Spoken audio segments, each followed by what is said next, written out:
targets last night. If his tight end could catch, he would have had 9 different targets. He was decent last night. He was decent. Yeah, he was all right. 27-year-old Lamar Jackson. We live in a world where young people, maybe I did this when I was young, it's the constant need for affirmation. They go to TikTok. I can mimic a stand-up comedian. I can dance to somebody else's song. I can sing somebody else's song. Look at me. Or every replaceable number 4 receiver on every team gets a first down, and they have to stand up and point. And then there's Lamar Jackson, probably the world's best football talent. 5 touchdown passes, no picks. On Monday Night Football, he has 20 touchdown passes, no interceptions. Outrunning the fastest linebacker you have, and often the fastest safety and corner. Another touchdown, another Ravens win. And then he goes back to the sideline, takes his helmet off, puts his hand in his gear, and he's smiling. He's always around somebody on the team, and he's laughing. He's asking questions. Humble.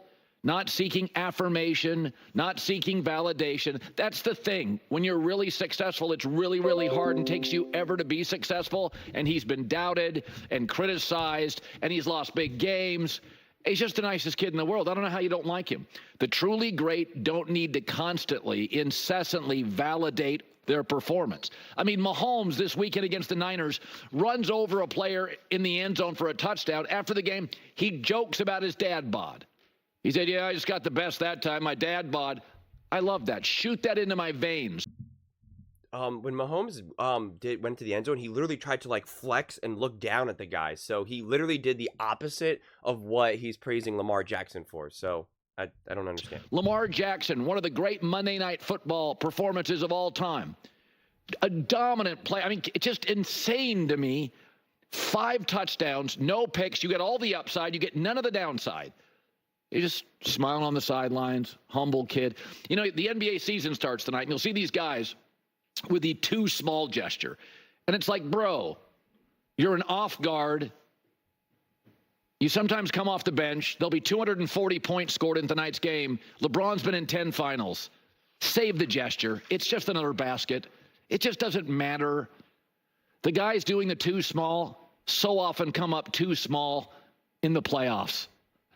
You ever notice that? Too small guy? Westbrook does that a lot. Too small guy.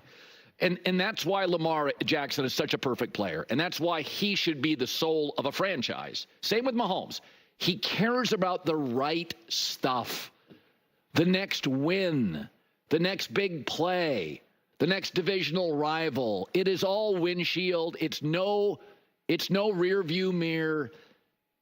Never pontificating about a moment, romanticizing the past. It's all about scoring and not celebrating. I mean, this kid he's all about tomorrow and the next play and winning and competing. None of the nonsense you see. And I think we're very lucky in pro sports because most of the great players are about that. But Mahomes and Lamar Jackson really stick out about that. These guys are the world's best at what they do, and they're incredibly grateful and incredibly humble. The only time I ever see Lamar Jackson really upset, really, really emotional. You ever notice this? When he makes the highly infrequent mistake, when he throws the rare interception or he can't pick up a first down, that's when he shows emotion. That's when you see it. Not when he picks up a first down. I mean, he's done that before like everybody, but he's just such a humble, great kid. 23-1 against the NFC. They can't beat him. They literally cannot beat him. He owns an entire conference in professional football. 20 touchdowns, no picks. Grateful, next win. John Harbaugh said after, and think about how many great players the Ravens have had. He's not sure he's ever had a kid like this. I'm proud of him. I'm happy for him. He's a great leader, and he's a great player. Great player. He's the ultimate competitor. There's no question about it. I don't know if I've seen a better competitor than Lamar Jackson. And I've seen some competitors, you know, some great competitors. But he is in that level with the greatest competitors that I've ever seen. Maybe the greatest. We'll see. Okay, let's talk about this. Because Colin said, I don't think you heard it. It might have. But Colin said also on his podcast and on here, he said that Lamar Jackson is the greatest football player on the planet right now. Not the greatest quarterback, the greatest football player, which I find interesting. You know, he's saying Mahomes is still the greatest quarterback, and I'm sure, you know what, a lot of Lamar Jackson fans have to be frustrated because we can't even talk about Lamar Jackson without bringing up Mahomes. And I get it. I bring up Mahomes plenty because Mahomes is the gold standard right now for this era, for this you know, this generation of quarterback play to compare, right? The Chiefs and Patrick Mahomes, right? That is the gold standard since whatever, 2018, 2019, whatever it may be. And so I get it. And that comes with winning all those Super Bowls, right? If they didn't win all those Super Bowls and Lamar Jackson was winning Super Bowls, then it would maybe be reversed around, but it's not. So I think you would have to, even if you're a mega Lamar Jackson fan, you would have to kind of concede that to a degree. But at the same time, it's got to be really frustrating because look what Lamar Jackson did, okay? Look what Lamar Jackson did against all of these teams, right? Against the Chiefs defense, I understand the Raiders game kind of, you know, was kind of wonky, but look what he did against the Bills, the Cowboys, the Commanders, the Bucks. This is not just a great football player. This is also a great quarterback, right? I understand that if we just look at him as a football player, because he can seemingly do everything. He can be a wide receiver. That's a joke. Right? He could, though. He could be a wide receiver. He could be a running back. He could be a safety. Like, he could do anything. You see him running with Derrick Henry, trying, you know, laying blocks and stuff. Like, he is the most versatile person and the most hyper athletic person I've ever seen, right? I would pay tremendous amount of money just to be able to have his physicality and athleticism, and I would just run around. I would go to a park and I would just be running around, going to playground. I would just be doing whatever, man, because what he can do is just so insane, right? It's what you love. He's a video game player is really what it is, right? Like that's really what it comes down to. I mean, we always talk about that, oh, these are video game numbers and stuff like that, but the reality is like he's inhuman, right? He's a cartoon character who can bounce off all the walls and just not be injured and just jump around and seemingly jump like 30 feet in the air and run 100 miles per hour. I mean, it's insane to watch. It really, really is. But think about it like this, okay? The reason why I was putting out, look what he's been doing to these teams, because everybody wants to keep comparing everything to Patrick Mahomes. Look what Patrick Mahomes did against the 49ers. Not a really great defense. Turning the ball over. Getting endless interceptions. Look at his game against the Saints. That's not that good, right? Like Patrick Mahomes this season has not been taking care of business, right? When you look at what Lamar Jackson has done, he's taking care of business, right? He is taking care of what needs to be done. I've been saying the Bucs aren't that great of a team, and he proved that. He was like, "Nah, you're not on my level." They had like what, over 500 yards. The Ravens. They made the Tampa Bay Buccaneers and Baker Mayfield look completely pedestrian. I mean, that score is not really what it was, right? I mean, at one point, what was it, like 35-10 or something, or 41-10, I forget. But then the score got a little bit closer just because, right, you know, you're not really trying as hard, and you have the onside kick, just like weird stuff. But this was a domination on every aspect of the field, right? And you see that dominant performance, right? You see how Lamar Jackson played right now. And it's proof. You see, the game against the Commanders was a closer game, and Lamar Jackson did not flinch. Against the Bengals, Lamar Jackson did not flinch. He elevated. He stepped up. So we can keep comparing Mahomes all we want, but the reality is Lamar Jackson is a fundamental reason, the reason why they are playing how they are playing. In a lot of ways, you can make the argument that the Kansas City Chiefs are winning in spite of what Patrick Mahomes is doing.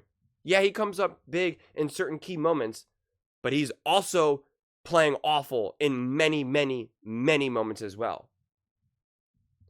So what Lamar Jackson is doing this season is really extraordinary and incredibly impressive. And the question is he on track to win his third NFL MVP? Yeah, how could he not? I mean, how could he not be the leading MVP candidate right now? Like, I'm failing to see, like, unless Josh Allen goes on a tear and wins, you know, however many he would have to win straight to go get the number 1 seed, or CJ Stroud starts absolutely balling out, Maybe if Jared Goff continues, because he's been playing out of his mind as well. But again, he has an amazing roster, so he might get like kind of like the Brock Purdy treatment. Like, I'm just trying to see what other quarterbacks could scoop up. There was a lot of talk about Derrick Henry, and I think like this game kind of proved, although Derrick Henry was big near more in the second half than the first half and had ripped off a few big runs, they essentially didn't even need him throughout this game, right? He kind of proved that they really didn't, although obviously he's great and is a huge impact player, so I'm not trying to downplay Derrick Henry, but a lot of people were trying to use Derrick Henry against Lamar Jackson. And I'm trying to think off the top of my head. Jordan Love, no. Right? Brock Purdy, no. I think Jane Daniels had a good argument, but then he got banged up. He got injured. So a game that he could have now really boosted his numbers and really elevated himself versus the Panthers. He didn't get to play that game, as well as losing to Lamar Jackson and the Ravens. So, yeah. But again, this is what I've said in a previous Ravens video. Lamar Jackson just needs that Super Bowl, because this is all amazing, right? 23-1 versus the NFC, right? Dominating teams, putting up cartoonishly absurd numbers, being a great person, being humble as Colin is highlighting. And it's like, you got to just get that Super Bowl. You get that Super Bowl, 1 or 2 Super Bowls, people start talking about you being the GOAT. Like, that's what's at stake. You don't even have to have maybe as many Super Bowl wins as even what Patrick Mahomes has. But if you could just get a couple, it's like, Lamar Jackson's better. Yeah, the Chiefs and Patrick Mahomes have more Super Bowls, but he had Andy Reid, he had Travis Kelce, Tyreek Hill, blah, blah, blah, blah, blah. One of the best coaches of all time, if not the best coach of all time, right? Like, great defense. Like, you could put it in perspective. Just like how for a very long time, people were like, Aaron Rodgers or Peyton Manning are better than Tom Brady. And then Tom Brady won a lot of Super Bowls, of course, and then won without Bill Belichick. But if you guys remember, it really wasn't until he won in Tampa that people finally solidified, okay, he's the GOAT. Because people were arguing, it was a legitimate argument, how much is Bill Belichick impact on winning these Super Bowls relative to Brady? So that is what really solidified a lot of people to make Tom Brady the GOAT, was him now winning in Tampa. So it's not just a pure number thing. It's not like, oh, you have to win 8 Super Bowls to be considered the GOAT. That's not how it works. So to me, that's what's at stake. You got to get at least 1 Super Bowl, though, preferably 2 or 3 or obviously more. But that is the standard now, because Lamar Jackson is so out of his mind. I was going to say this before, but I didn't get a chance to, and I wasn't sure if I wanted to say it, quite frankly. But I was going to say, and again, I don't know if I really believe this, so that's why, I'm still on the fence of saying it. But I was going to say, if the Ravens beat the Bucs, they're going to win the Super Bowl. If they lose to the Bucs, then I think it's going to be a same old story. They're going to continue to play great this season. Lamar Jackson's going to play awesome, have some great moments, but they're going to still lose. They're going to end up losing to the Chiefs or something in the playoffs. Because again, I look at the Bucs as like more of an inferior team, and it's like, well, just take care of business. You got to take care of business against these inferior teams. You've already dropped your bad game against like the Raiders and stuff. And quite frankly, I don't think the Chiefs are this great team. They're not a bad team. They're still a top team. But again, everyone will say, look, like I know Colin's going to do his herd hierarchy. And he's going to put the Chiefs number 1. And it's like the Chiefs have a ridiculously ugly, awful win versus the 49ers, who are missing all their receivers, who are a disaster right now, who has Brock Purdy, who people don't even think is a great quarterback, or a lot of people think he's equal to, say, Baker Mayfield. And look at what the Ravens did versus this team versus what the Chiefs did, right? And you could say, oh, well, Godwin was out and Evans was out. And it's like, yeah. And look how they were able to take advantage of it. A pure domination. The Chiefs were in a position where they could have dominated the 49ers, and they didn't. So you got to be looking at the Ravens as the best team in the NFL right now. Maybe the Lions. I'm not too concerned about who exactly is the number 1 team. But I keep saying this now with each week that passes. There would be 0 excuses for the Ravens to lose in the playoffs. Are the Bills better than the Ravens? Are the Chiefs better than the Ravens? Is Patrick Mahomes playing better than Lamar Jackson right now? Is Josh Allen playing better than Lamar Jackson? Is CJ Stroud playing better than Lamar Jackson? Are the Texans better than the Ravens? What team in the AFC at the minimum is better than the Ravens? I don't see a single team right now. So it's like, my head would explode if I see them come into the playoffs and then they lose 21-17. You know, like, I mean, like, they lose even by a field goal up. The Chiefs have the ball. There's 50 seconds left. They march down the field. They're at the 30. They kick a field goal. Oh, okay, so Lamar has the ball now with 10 seconds left, and he's going to scramble around and try to throw and a lateral up, and the ball goes out of bounds, and the Chiefs win. I mean, like, I would lose my mind. Because that is not what this team is about this season.